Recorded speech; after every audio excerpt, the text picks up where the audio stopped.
সূচের শেষে একটি ছিদ্র থাকে যার দ্বারা আমরা এই সুতো পরাতে পারি, আর তারপর সূচের সাহায্যে এই সুতো দিয়ে বস্ত্র সেলাই করা যায়। কিন্তু যদি সুতোটা সোজা করে ধরা না হয় তাহলে সূচে কখনো এই সুতো পরানোই সম্ভব নয়। যদি এতে কোনো গিঁট পড়ে তখন তা কখনোই এই ছিদ্র দ্বারা প্রবেশ করা সম্ভব নয়। ঠিক এইভাবেই যদি আপনি কারোর জীবনে প্রবেশ করতে চান, কারোর অন্তরে প্রবেশ করতে চান, তাহলে আপনাকেও সহজ থাকতে হবে। এতে কোনো গিঁট থাকলে চলবে না, অর্থাৎ মনে যাতে কোনো মালিন্য না থাকে, যেন কোনো কুচিন্তা না থাকে। যদি এসব থাকে তাহলে আপনি কখনো কারোর জীবনে প্রবেশ করতে পারবেন না। আর যদি কোনোভাবে আপনি প্রবেশ করেও যান তাহলে তার মনে ঘর করতে পারবেন না। নিজেকে এই সুতোর মতন করে তুলুন, সহজ। মনে যেন কোনো কুচিন্তা না থাকে, সবার প্রতি যেন সদ্ভাবনা থাকে, শুভ চিন্তা থাকে। এমনটা করতে থাকুন। এমন একটা দিন আসবে যেদিন এই সমস্ত সংসারের ব্যক্তির মনে আপনি বাস করবেন, আর তখন এই মন প্রসন্ন হয়ে বলবে, রাধা রাধা। কথায় আছে যে এমন কোনো অক্ষর নেই যার দ্বারা কোনো মন্ত্র হয় না, এমন কোনো বনস্পতি নেই যা নিজেই একটা ঔষধি নয়, পৃথিবীর এমন কোনো ব্যক্তি নেই যার মধ্যে কোনো যোগ্যতা থাকে না। শুধু প্রয়োজন হলো যে ব্যক্তিকে আমরা খুঁজে চলেছি তাকে সঠিকভাবে চিনে নেওয়া।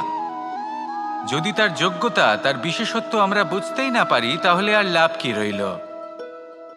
এই সংসারে এমন অনেক ব্যক্তি রয়েছেন যারা ছোট ছোট অসফলতার কারণে আপনাকে এটা বলে দেবে যে আপনি কোনো কাজের নন, আপনি হলেন মূর্খ, আপনি কিছুই করতে পারবেন না। এইসব কথায় কখনোই বিশ্বাস করবেন না, কারণ আপনি এবং প্রত্যেকটি জীব এই পরমাত্মা এবং এই প্রকৃতির সৃষ্টি, যা অত্যন্ত বিশেষ। যদি আপনাকে উদাহরণ দিই তাহলে একদিকে আছে তরোয়াল, একটা বড় লম্বা তরোয়াল যার দ্বারা যুদ্ধ করা যায়, জয়লাভ করা যায়।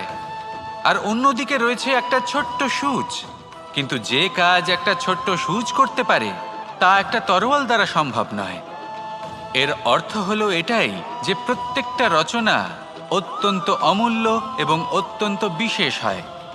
তাহলে বিশ্বাস রাখুন যে আপনি অত্যন্ত বিশেষ একজন, আর প্রেমের সাথে বলুন, রাধা রাধা। এটা হলো ধান গাছ। এর থেকে যে চাল উৎপন্ন হয় তা মানুষ গ্রহণ করেন। আর এটা কি? এ হলো জংলি ঘাস। একবার ভেবে দেখুন, যদি এই জংলি ঘাস ধান গাছের আশেপাশে থাকে তাহলে কি হবে? ধান উৎপন্ন হতে পারবে? তা উৎকৃষ্ট হতে পারবে? আমরা কি তা গ্রহণ করতে পারবো? কখনোই নয়। এই জংলি ঘাস ধানকে নষ্ট করে দেবে, কিন্তু নিজে জীবিত থাকবে। এটাই হলো আজকের শিক্ষা। এই সংসারে যদি আপনি নীতির পথে চলতে চান, উচিত কর্ম করতে চান, সংসারকে সেবা করতে চান, তাহলে জংলি ঘাসের মতো ব্যক্তিদের থেকে সবসময় দূরে থাকতে হবে। সেই ব্যক্তি যারা দুর্নীতি এবং মিথ্যা দ্বারা পরিপূর্ণ, যাদের ব্যবহার অশুভ, যাদের অনেক অশুভ গুণ রয়েছে, তারা সঠিক নয়। সেই সকল ব্যক্তি যাদের চরিত্র অত্যন্ত দুষ্ট হয়, তারা হয় শুভ চরিত্রের ব্যক্তিকে একদম নষ্ট করে দেয়, নয় নিজের মতো বানিয়ে তোলে।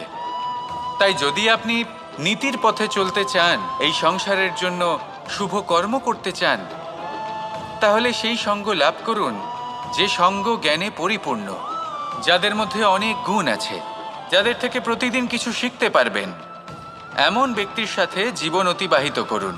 দুরাচারীদের থেকে দূরে থাকুন। তবেই এই মন প্রসন্ন হয়ে বলবে, রাধা রাধা।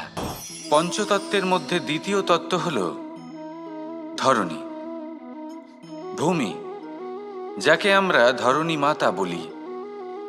এই ধরণী ধৈর্য ধারণ করে, আর এর ওপরেই আমাদের সমগ্র সংসার নির্ভরশীল। কারণ এই ভূমি সহ্য ক্ষমতা রাখে। এর সহ্য ক্ষমতা হলো অপরিসীম।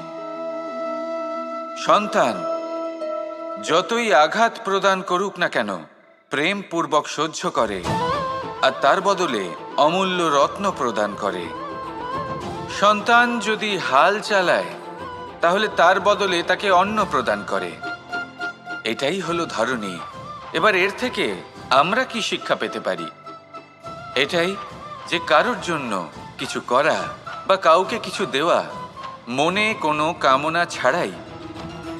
আর এই কথাটা বুঝে যান, যদি কারোর জন্য কামনা না রেখে বা কোনো পাওয়ার আশা না রেখে কারোর জন্য কিছু করেন বা কারোকে কিছু দেন, যদি এটা আপনি শিখতে পারেন, তবে আপনি ভালোবাসতে শিখে গেছেন। আর সেই জন্যই এই ধরিত্রীকে মাতা বলা হয়।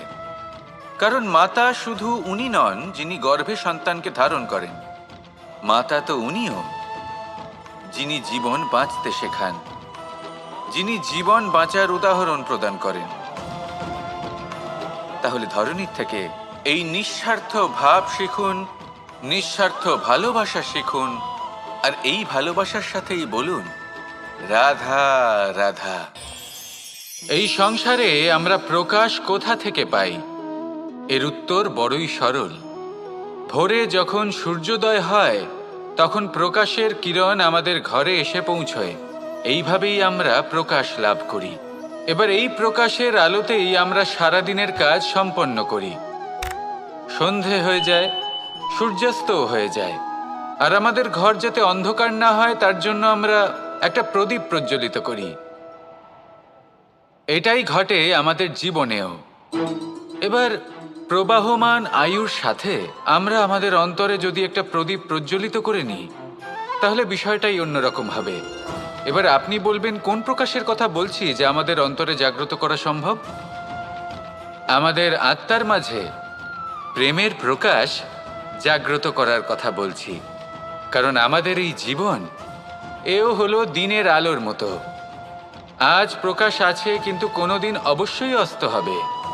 কিন্তু অস্ত হবার আগে যদি আমরা আমাদের আত্মার মাঝে প্রেমের এই প্রকাশ উজ্জ্বলিত করে নিই, তাহলে আমাদের সন্ধ্যাকালও আমরা আনন্দে এবং প্রেমে যাপন করব। তাহলে আসুন আর আমার সাথে ভালোবেসে বলুন রাধা রাধা।